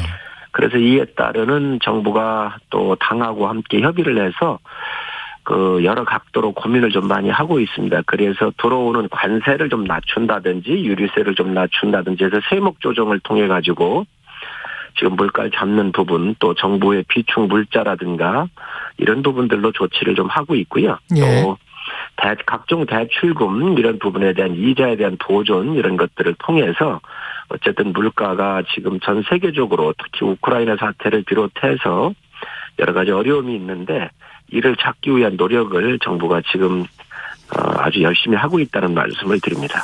그 국민의힘 당권 향방에도 관심이 모아지는데 내년 6월까지 이준석 대표 임기이긴 합니다만은 그 안에 어떤 다른 일이 일어날 수도 있나요? 혹시? 제가 볼 땐 그 이야기가 왜 나오는지 모르겠어요. 예. 이준석 대표는 대선에서 승리를 했고 또 이번 지선에서도 전국을 누비면서 또 여러 가지 이슈가 있을 때마다 전면에 나서서 아주 기동력 있게 참 열심히 잘한 그 수장인데 임기가 보장되어 있는 대표의 그 임기를 가지고 당권 얘기한다는 것은 아직 당에서는 그런 이야기가 없습니다. 그런데 왜 그런 이야기가 외부에서 흘러나오는지를 모르겠어요. 아니 왜냐하면 언론에서 봤을 때는 윤리위에 그 선거 전에 회부가 됐잖아요. 성상남 의혹으로. 그러면 이제 그게 어떻게 연결이 돼서 당 대표를 계속 못하게 되면 그러면 내년 6월까지 당 대표를 못하게 되면 새롭게 뭔가 나오고 그렇게 되면 이제 윤석열 정부와 발이 더 잘 맞는 어떤 당 대표나 뭐 혁신이나 뭐 이런 이야기가 좀 나오고 있는 것 같은데요. 그 이야기는 좀 우리가 만들어진 이야기라고 저는 보고 있습니다. 예. 성상남 문제가 나오고 있고 그렇게 나왔던 걸로 알고 있는데요. 예. 정치권에서 늘 항상 뭐 무슨 이야기든지 나올 수 있죠. 그러나 중요한 것은 예. 지금 조사 결과도 없어요. 어떠한 결과나 뭐가 있어가지고 어떤 근거로 지금 징계를 하겠다고 하는 것이죠. 또 피해자가 있는 것도 아니거든요. 증거도 없는데 예. 국민들과 당원들에 의해서 뽑힌 그러한 대표를 어떤 명분으로 무슨 근거를 가지고 징계를 하겠다고 하는 것인지 아니 윤리에는 일단 이야기입니다. 회부가 됐으니까 그 결과가 예. 그거는 회부가 됐던 건 맞는데 그걸 하겠다라고 얘기한 건 맞는데 예. 아마 이런 문제가 있기 때문에 그게 연기된 거로 알고 있습니다. 그렇군요. 예. 그 이준석 대표가 이제 혁신이 발의했고 빠르게 출범시켰고 그러면 이게 최재형 전 감사원장하고 어떻게 공천 시스템 개혁을 같이 보조를 맞춰가지고 잘 하게 되는 겁니까? 한 30초밖에 안 남았네요. 예. 우선 최재형 원장님은 비교적 원칙과 소신을 갖고 있는 뚜렷한 분이시지요. 예. 그래서 이제 특히 여당이 됐기 때문에 예. 야당보다 저는 먼저 선 개혁을 하는 게 맞다고 보고요. 또 당 시스템에 있어서 예. 당내의 공천 시스템의 내부의 개혁, 당 내부 개혁이 굉장히 중요하거든요. 외부로 나가려면 당부터 개혁하는 모습이 필요하기 때문에 아마 최재형 의원님께서 그런 감사원장을 하면서 많은 경험이 있으시기 때문에 국민의힘 정책위원장. 잠시 후 8시 반부터 일부 지역국에서는 해당 지역 방송을 보내드립니다. 그대를 만나고 그대와 마주보며 숨을 쉴 수 있어서. 경제쇼를 만나고 경제쇼와 함께 할 수 있다면 우리의 삶은 달라집니다. 오후 4시 5분 홍사훈의 경제쇼, 여러분께 힘이 되어드리겠습니다. 있어서 다행이다.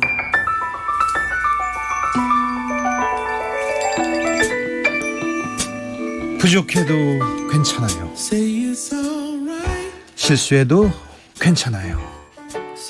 길을 잃어도 괜찮아요. 우리에겐 우리가 있잖아요. 매일 오후 5시 5분 주진우 라이브. 지금 시각은 8시 30분입니다. KBS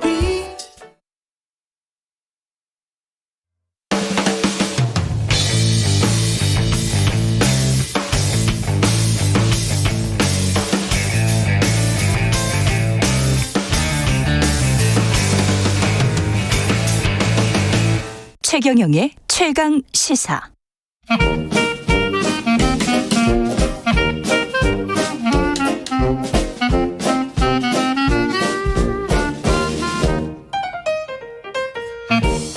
네, 최경영의 최강시사 경제합시다. 월요일은 명쾌한 경제 이야기 해보고 있습니다. 오늘도 박정호 명지대학교 특임교수 나와 계십니다. 안녕하세요. 예, 안녕하세요. 예, 물가 이야기 좀 해보겠습니다. 예. 물가, 소비자 물가가 13년 9개월 만에 13년 9개월이면은 언제죠? 이게 2008년인가? 그런 2009년 뭐 그 정도 될 것 같은데. 예. 뭐 큰 폭으로 올랐네요. 예, 맞습니다. 뭐 사실 뭐 물가가 언제쯤 잡히냐 많은 분들이 걱정을 하고 계신데요. 좀 설명을 드리면 먼저 미국 물가가 우리보다 먼저 심상치 않았었죠. 그렇죠. 예. 그 전 세계 물가는 사실 같이 연동되는 부분이 상당히 많이 있습니다. 미국 물가부터 많이 올랐던 가장 큰 근저의 이유는 우리도 지금 그게 일부 같이 작용하고 있는데요. 예. 코로나19가 끝나고 났더니 이상하게 많은 기업 들이 구인난에 시달리기 시작했습니다. 예. 그 이유는 잠깐 이제 재택근무하거나 임시 휴직을 하셨던 많은 분들이 원대 복귀를 안 한 게 하나 있었고요. 예. 그런 과정에서 보복 소비 등으로 인해서 갑자기 소비는 늘어나는데 생산이나 서비스 제공에 어려움을 느꼈던 많은 기업들이 사람을 못 구하니 거기 사람을 구하기 위한 방법으로 인건비를 상승을 시켰죠. 예. 그것도 하나 물가 상승의 유발 요인으로 분명히 작용을 하죠. 그다음 두 번째는 그렇게 인건비가 상승했음에도 불구하고 물건이 보복 소비 등으로 예년보다 더 많이 팔리면 굳이 개별 물건의 가격 단가를 올릴 필요는 없었는데 그렇죠. 문제는 이제 그 공급난 대란으로 인해서 그렇죠. 사람들은 사겠다고 하는데 원활하게 공급을 하지 못하니 기업 입장에서는 매출이 덜 오르는 것이고 그런 과정에서 여러 가지 비용 전가를 위해서 물가를 일부 그때부터 올리기 시작했었습니다. 예. 그리고 사람들이 사겠다는데 공급이 안 되면 당연히 기업 입장에서 하나하나 비싸게 팔 수 있는 거니까요. 그렇죠. 그렇죠. 자, 그렇게 시작됐다가 이제 올해부터 달라진 거는 러시아 우크라이나 사태 때문에 기초 원자재랑 그다음에 국제 원유 가격에 대한 우려가 있는데요. 2월 24일에 전쟁이 시작됐습니다. 맞습니다. 예. 근데 여기서부터 우리가 좀 더 명확하게 보셔야 되는데 지금 원유 가격과 곡물 가격은 우리가 생각하기에는 뭐 오펙이라든가 그렇죠. 세계 메이저 곡물 회사들이 좌지우지한다라고 생각하시면 반은 맞고 반은 틀린 거예요. 그러니까 곡물 가격과 그다음에 원유 가격이 급등락했다를 우리가 발표하거나 우리가 언론에서 마주쳤을 때 그거는 금융화된 지수로 마주치거든요.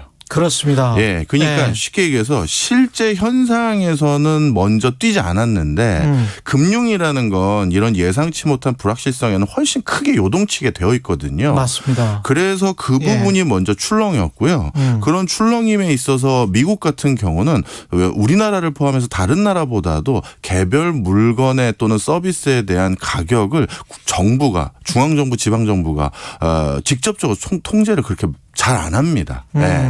그러다 보니 이렇게 가격이 뭔가 뒤숭숭해지면 일선에서도 그걸 적극적으로 반영하기 쉬운 거거든요.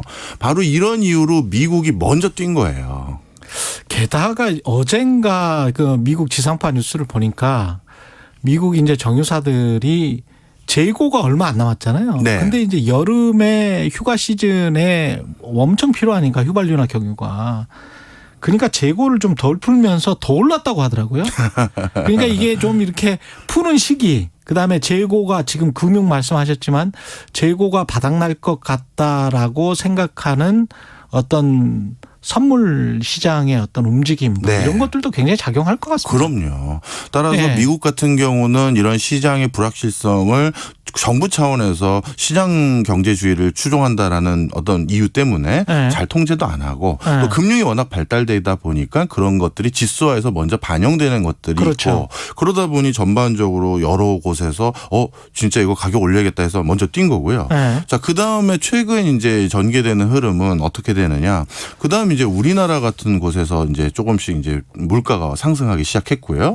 우리나라가 물가가 상승하게 된 이유는 미국이나 여타 국가보다도 우리는 물가 관리 품목이라고 하는 것들이 상대적으로 많이 있어요. 많이 있죠. 그러다 보니까 정부 입장에서도 혹여나 그 실제 이렇게 물가가 뒤숭숭하다는 것을 그 어떻게 보면 명분 삼아서 그동안 그냥 안 올려왔던 물건 가격을 또 올릴 이유도 아직 없는데 막 올려버리는 기업들을 관리 감독을 하거든요. 예. 그런 차원에서 좀 안정적으로 되다가 결국은 이제 러시아 우크라이나 사태 때문에 실제 올릴 수 있는 여러 가지 원인들이 생겼거든요. 기업 입장에서는 올려야 하는 요인이겠죠. 그렇죠. 예. 이제 자기네들도 적자를 볼 수는 없으니까요. 예.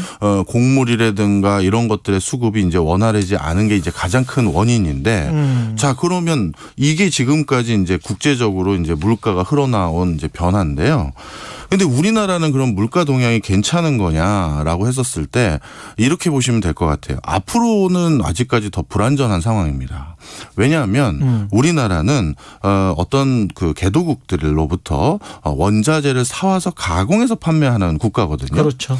그런데 요즘은 우리나라에서 만드는 가공품이라는 게 굉장히 고사양의 제품들이 많기 때문에 네. 그 제품을 만들려면 진짜 원소 주기율표상에 있는 반절 이상의 어떤 원자재가 필요한 물건들이 너무 많아요. 예, 그러다 예. 보니 그 원소 주기율표상에서 어느 한 부분만 수급이 원활하지 않더라도 물건을 제대로 만들기가 수월하지 않게 되는 거지 않습니까? 그렇죠. 자, 그런데 지금 이 그 많은 원자재를 제공해 주는 국가들 중에서 어떤 국가들이든 간에 물가 상승률이 뭐 30-40% 한다라든가 국가가 디폴트 위기에 와 있다든가 조만간 뭐 반정부 시위가 심해져서 내전이나 쿠데타가 우려된다든가 이런 것들이 많아요. 그러면 그런 것들은 생산 라인이 원활하게 가동되지 않거나 또 한 가지는 물가가 그렇게 기록적으로 오르면 그 나라에 있는 기업주들도 종업원들 인건비 올려줘야 되거든요. 그렇죠. 당연히 그런 거 올라갈 때 그런 것들이 다시 가격이 전가될 수 있는 요소들이고 예. 그러면 공급도 원활해지지 않을 뿐만 아니라 가격도 올라가는 일들이 지금 개도국에서 먼저 전개되고 있으니 이런 건 당연히 우리나라에도 직접적으로 영향을 미칠 요인으로 이제 더 작용하기 시작한 거죠. 그 개도국이라고 말씀하시는 부분은 자원부국이면서 개도국이라는 거잖아요. 네. 예. 그리고 농업대국이거나. 농업대국이거나. 네. 그럼 우리가 뭐 자본주의 자유시장 경제인데 물가를 통제를 할 수가 있습니까, 정부가? 정부는 이제 통제라는 표현보다도 관리라는 표현을 많이 하죠. 예. 그래서 무조건 기업 입장에서 그 가격을 올리는 걸 못하게 만든다. 이런 시대는 지났고요. 그렇죠. 대신 이제 뭐 충분히 올려야 될 요인이 있었을 때 그걸 올려버리면 전방위적인 물가 상승의 압박 요인으로 작용할 수가 있으니까 정부는 다른 형태로 보조금이라든가 지원책을 줄 테니 네. 가격은 유지해달라라는 것들이 지금 우리나라에서 주로 하고 있는 방식이고요. 그다음 또 한 가지는 분명 이런 것들 이런 상황이 전개되면 소비자들도 심리가 좀 바뀌어요. 네. 마트에 갔는데 가격이 오르면 그냥 수용성이 높아지는 거죠. 그렇죠, 그렇죠. 그러다 보니까 가격을 그냥 올리겠다라는 어떤 회사들 이유도 없이 그런 회사들이 생기는 것은 철저히 막겠다 이렇게 되는데 쉽지 않은 이유가 여러 가지 있어요. 이유가 특히 이제 뭐 국제 정치 경제 뭐 다 얽혀 있어서 외부 것도 그렇고요. 예. 또 내부적으로는 그동안 어떻게 보면 여러 가지 이유로 눌러왔던 공공요금들 기업들. 이제 이게 공기업의 적자가 정말 누적되어 있거든요. 예. 그러니까 공기업 적자를 공공기업의 뭐 방만 경영이라고만 치부할 수 없는 이유들이 가격을 스스로 정할 수가 없는 공기업들이 대부분이지 않습니까? 그렇습니다. 그러더니 전기, 가스, 교통 관련한 요금들에 대해서 실질적으로 인상을 못 해줄 경우 이 적자가 이제 조 단위가 넘는 회사들이 대부분이기 때문에 네. 여기에 대해서도 어떤 실질 상황을 반영을 일부 해야 될 수밖에 없고 이런 공급요금 인상은 전방위적인 또 물가 상승으로 또 이어지죠. 예. 미국이 지금 기준금리 인상하고 그다음에 양적 긴축하고 뭐 이런 것들도 우리한테 부담이 되는 거죠. 그럼요. 미국 입장에서는 양적 긴축을 하거나 그랬을 때 조금 물가를 잡는데 우리보다 더 유리한 점이 좀 있습니다. 왜냐하면 달러 가치가 올라가기 때문에 그렇죠. 외국에서 미국도 상당히 많은 것들을 수입에 의존하는 국가 중에 하나인데 그런 과정에서 달러 가치 올라간다는 건 당연히 물가를 잡는 데는 충분한 기회 요인이 되고요. 예. 또 최근 미국의 물가가 지난 3월 달에 피크를 찍고 최근에는 0.1%포인트씩 조금씩 하락하고 있는데 이게 미국이 진짜 이제 물가를 잡았다. 아직까지 그렇게 얘기하기 힘들어요. 그런데 그럼 0.1%포인트는 왜 낮아진 거냐 했었을 때 이 고강도 양적 긴축과 그다음에 금리 인상에 대한 여러 예고들이 어떻게 보면 민간 수요를 좀 줄여버린 거예요. 수요가 주니까 물가가 어느 정도 잡히는 데는 조금은 도움이 될 수 있는 여지는 있는 것이죠. 예. 그렇지만 이게 뭐 그렇다고 잡았다고 단정 짓기는 어렵고요. 네. 그렇죠. 근데 이제 물가를 잡으려고 했는데 경기마저 잡아버렸다. 이러면 또 이게 골치 아픈 거 아닙니까? 예. 여태까지 전 세계적으로 지금이 그 수준은 아니지만 우리가 막으려고 하는 두 자릿수 때 물가 상승률이 전 세계적으로 전개됐던 오일 쇼크 때 그때가 우리가 물가를 잡기 위해서 모든 학자들이나 정책 당국들이 고민했던 시기인데요. 그때 물가를 잡았던 방법을 고스란히 지금 어느 정도 반복하고 있는 면들이 많은데 그렇게 되면 어떻게 되느냐? 물가는 잡는데 경기마저 잡아버렸던 게 그 당시 상황이거든요. 그렇죠. 그래서 물가 잡음과 동시에 고강도 구조 조정들이 각 국가에 연이어서 터졌고요.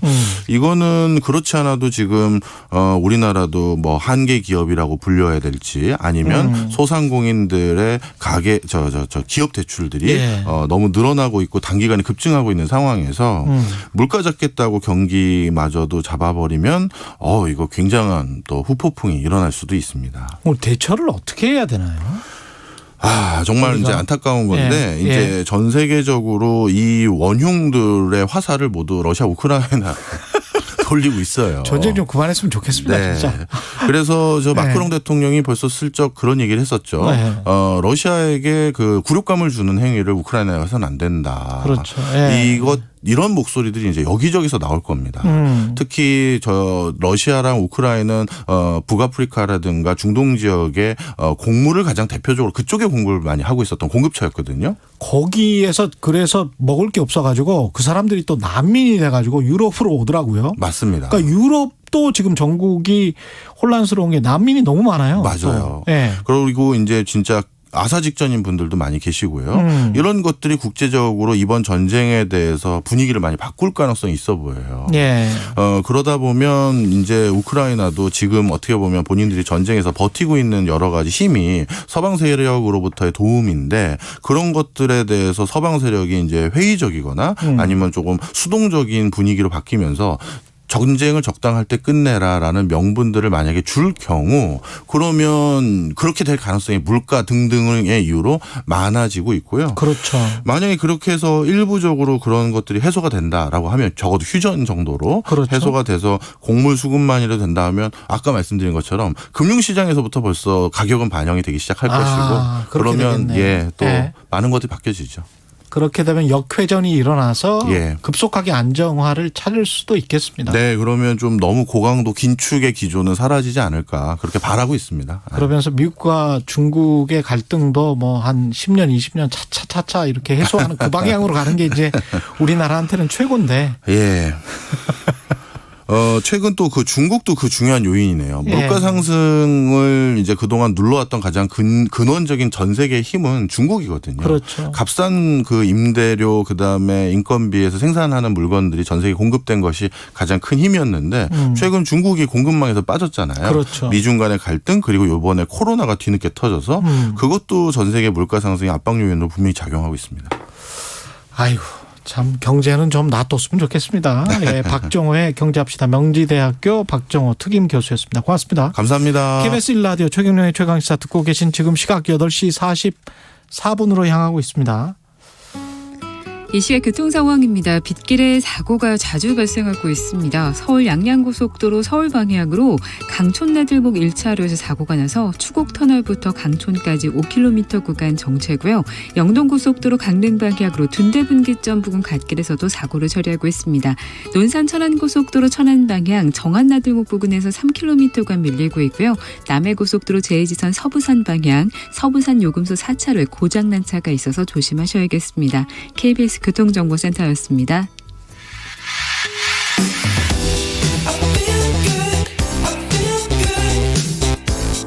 세상에 이익이 되는 방송 최경영의 최강시사. 네, 오늘 6월 6일 현충일인데요. 나라를 지키기 위해 애썼지만 폐쇄적인 조직으로부터 스스로를 지킬 수 없었던 고 이해람 중사 이야기 기억하실 겁니다. 관련해서 특검팀이 어제 공식 출범을 했고 세상을 뜬 지 1년여 만에 의혹 규명에 나설 것 같습니다. 임태훈 군 인권센터 소장 연결돼 있습니다. 안녕하세요. 네, 안녕하십니까. 예, 특검이 이제 결국은 출범을 했습니다. 네. 예, 제대로 그 내부에서 수사를 했으면 이렇게 특검까지 갈 필요가 없는데 말이죠. 그 특검이 풀어야 할 과제는 뭡니까 일단? 우선 특검이 풀어야 할 과제들은 이 사건이 정상적으로 수사가 되고 기소가 되었다면 사실상 이해람 중사가 사망에 이르지 않았을 것이라는 것에 전제를 두고 이것이 왜 어디서부터 잘못됐는지를 이제 복귀해내는 방식으로 진행되어야 되겠죠. 예. 작년 3월 초에 이제 사건이 발생하고 나서 예. 그 피해자가 사망에 이르는 5월 21일까지 구속을 가해자를 시키지 않고 주변의 사람들이 피해자를 이제 이 사건을 무마시키려고 2차 가해했던 것들을 사실상 수사기관들이 다 방관하고 있었던 것이거든요. 예.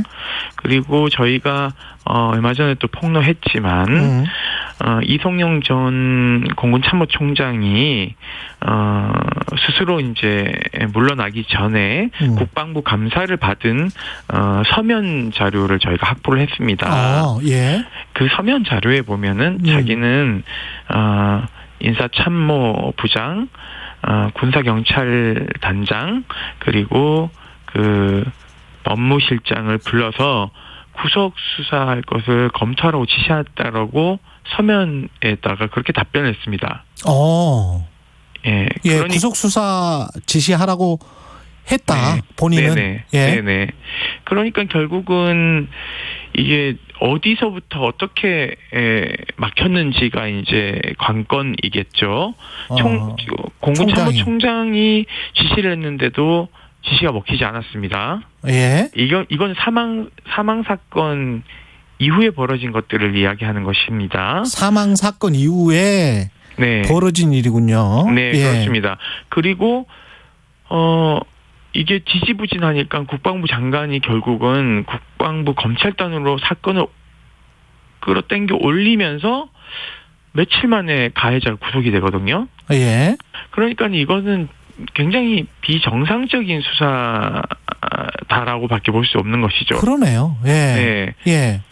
그러면 이 가해자를 비호한 사람들이 도대체 누구의 지시에 의해서 어떻게 이 가해자를 두둔하고 피해자를 사망에 이르게 한지를 초점 맞추면 이건 뭐 금방 해결될 문제입니다. 예를 들면 이런 겁니다. 예. 가해자를 소환을 그러니까 3월 초에 피해자 소환을 한 다음에 2주 뒤에 소환을 합니다. 예. 통상적으로 그렇게 하지 않거든요. 예. 왜냐하면은 공군 본부에서 성범죄 전담하는 여군 상사 수사관이 내려왔습니다. 예. 20비 군사경찰대로요. 예. 그래서 이 구속 사안이니까는 적법 절차대로 구속을 하라고 하고 올라갑니다. 근데 갑자기 군사경찰 대대장이 불구속 수사를 구두로 지시합니다. 군사경찰 대대장이. 예, 그러니까 이게 수사 지시는요 서면으로 해야 되고요. 예. 피치 못할 사정이 있어서 구두로 할 경우에 반드시 서면으로 보충해놔야 되는 겁니다. 예. 그러니까 그렇게 하지도 않았어요. 그리고 가해자의 변호인의 편의를 최대한 봐주라는 식으로 지시를 또 합니다. 그러니까 이런 것들이 이제 꼬이는 지점들이고요. 예. 그러면 도대체 왜 이 사람은 구속 수사라고 하는 본부에서 내려온 성범죄 전담하는 그 수사관의 말을 배척하고 불구속했는지 이런 것들이 또 수사를 해봐야 될 지점이죠. 20비 군검사는 왜 구속영장을 청구하지 않았는지 이런 것들이 다 수사 대상입니다. 그러면 지금 말씀하시는 거 종합해보면 20비행단 군사경찰 군검사 그리고 수사 지휘 책임이 있던 사람은 법무실장일 거 아니에요? 공군 법무실장. 법무실장이기도 하고요. 예. 또 20비 전투 비행 단장도 사실은 비행단장. 지휘권에 놓여 있죠. 예. 그 윗사람이 이제 공군 참모총장이니까는요. 예. 그러니까 이 군정권을 가지고 있는, 그러니까는 일반인들은 좀 이해가 잘 안 되실 수도 있는데요. 이런 겁니다. 대검의 검찰총장이 업무 지시를 했는데 저기 밑에 있는 그 말단 검사하고요. 중간에 있는 지검장하고 이런 사람들이 안 움직이는 거하고 똑같은 겁니다. 그 라인에 대한 조사나 수사도 마찬가지고 그리고 2차 가해자들 있지 않습니까? 네네. 2차 가해자들에 관한 수사도 제대로 진행이 됐었습니까? 안 됐잖아요. 네, 저기 전출을 간 15비행단에서 있었던 2차 가해자들에 대한 수사도 지지부진하게 되어 있죠. 예. 이 부분도 규명해야 될 지점이긴 합니다만 특검팀이 지금 출범을 하고 나서는 70일 동안 수사를 할 수 있습니다. 그리고 연장해서 30일 동안 이제 수사를 하고 기소를 해야 되기 때문에 70일 이내 특검이 이 모든 사건을 규명하기란 굉장히 어려울 겁니다. 예. 그래서 저는 이제 여러 갈래들이 있는데요. 앞서 말씀드린 20 전투비행단 내부에서 군사경찰하고 군검찰이 어떻게 움직였는지, 그리고 20비행 단장의 지시는 뭘 받았는지, 그리고 그 윗선인 법무실장하고의 관계는 어떻게 되는지, 공군 참모총장하고 관계는 어떻게 되는지를 집중적으로 수사하는 게 하나의 관건이라고 보고 있습니다. 아울러서 국가인권위원회가 직권조사를 통해서 새로운 몇몇을 밝혀냈는데요. 거기에 보면은 공군 법무실에 대한 국방부 검찰단이 압수수색 하루 전날 군사법원 관계자가 법무실장에게 전화를 7분 동안 했다는 게 새롭게 직권조사에서 나왔습니다. 법원 관계자라는 게 판사를 말씀하시는 거예요? 아닙니다. 재판연구관의 보직을 가지고 있는 사람인데요. 이 사람들은 압수수색 영장에 대한 정보를 빨리 알고 있습니다. 그러니까 다음 날이 공군 법무실에 대한 압수수색을 집행하는 날인데요. 하루 전날 7분 동안 통화를 했다는 것은 압수수색에 대비해서 정보를 흘렸을 개연성이 매우 높다라는 거죠. 그래서 국가인권위원회는 이것에 대해서 재수사해야 된다라고 공고를 했습니다. 그러니까 이것도 특검이 밝혀내야 될 지점 중에 하나인 것이죠. 국방부 검찰단이 이것을 알고 있었음에도 불구하고 수사 결과 브리핑할 때는 이것에 대해서 전혀 얘기하지 않았습니다. 유족들 특히 고 이해람 중사 부친 같은 경우는 어떤 이야기를 지금 하고 있습니까? 아버님은 뭐 여러 이야기를 하시는데요. 예. 저희하고 동일한 얘기를 합니다. 그리고 국방부 검찰단이 왜 믿었는데 이렇게 특검까지 갈 수밖에 없었는지에 대해서 매우 의문스러워하십니다. 예. 즉 서욱 국방부 장관이 여러 차례 약속을 했죠. 대통령의 지시사항도 있었고요.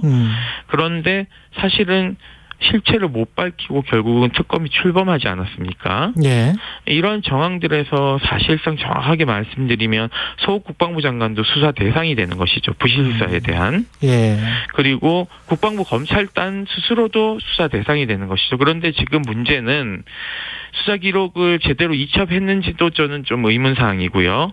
그래서 특검은 아마 이제 국방부 검찰단에 대한 압수수색을 하지 않을 수는 없다고 보고 있습니다. 왜냐하면 국가인권위원회가 직권조사에서 밝힌 부분들도 사실은 아까 말씀드렸듯이 수사 결과 브리핑 때 말하지 않았고 저희가 입수한 공군 이성용 총장의 서면 진술서도 확보하고 있는데 이것도 밝히지 않았습니다. 사실상. 예. 그렇기 때문에 국방부 검찰단도 부실 수사 책임에서는 저는 자유롭지 않다. 알겠습니다. 예. 그리고 지금 문제는 그 당시에 있던 그 수사 라인들이 지금도 그 자리에 있으니까 특검의 수사를 방해할 요소들이 곳곳에 산재해 있는 것이죠. 이게 이번 사건을 계기로 또 군대 전반에 관해서 좀 살펴봐야 될 것 같은데 군대 내부 성폭력 문제도 군 인권센터에 그 어떤 피해랄지 이런 것들 상담 이런 게 많이 들어오죠.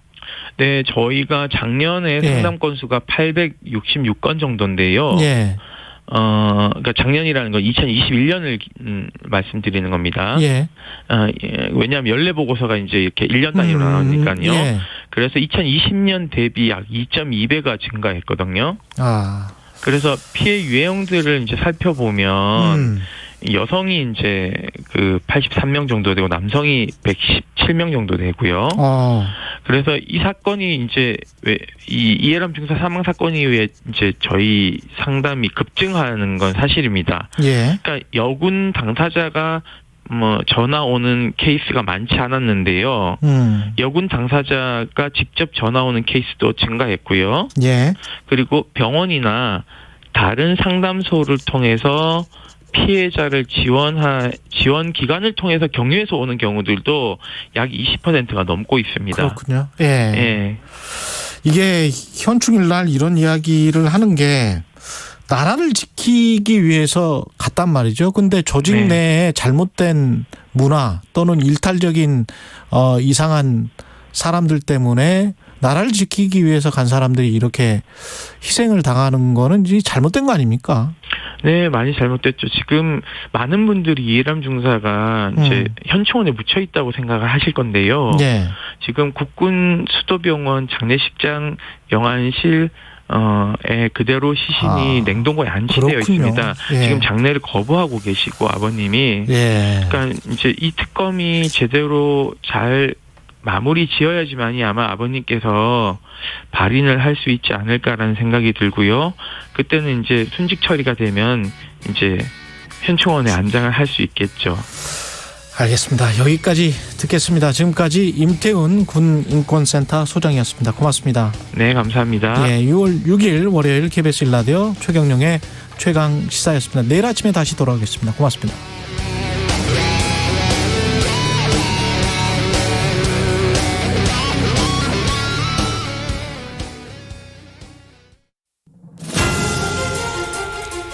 산불의 중심 불기둥 높이는 20-30m, 중심부 온도는 1200도, 주변 연기만도 600도에